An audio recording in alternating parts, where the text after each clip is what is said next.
And also, even in Indian, if they have this onam, they also have this sweet that they made of vermicelli with some almonds and with some rice, and they made it sweet. Wow! So that's buttered, and you mixed it with that.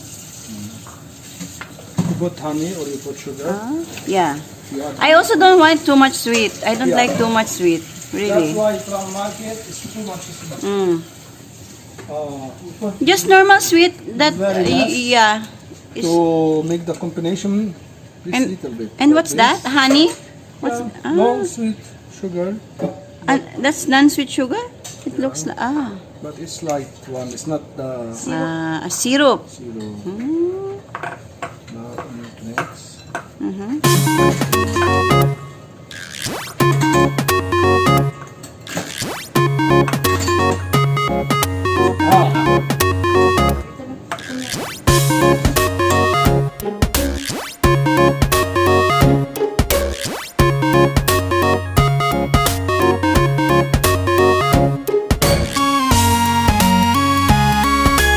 Meanwhile, 8:01 p.m.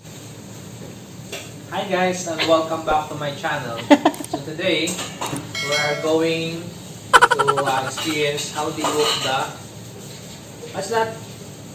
What's the name, Bob? What's the name? Balawa. Baklava. The baklava. It's an Arabic dish, Western Arabic. So But I will not eat it. Sweet.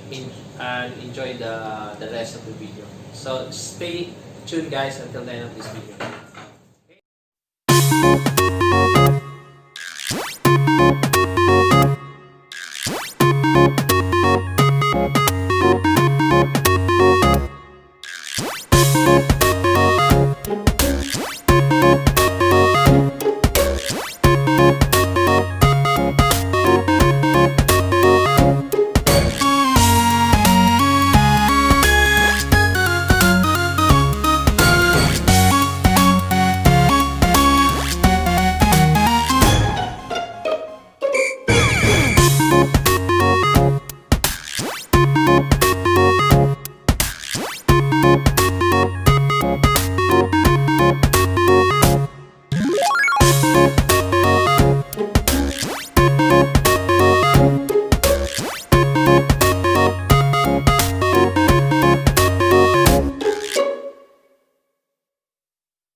It will be finished? 20 minutes. Huh? 20 20 minutes. minutes only, okay.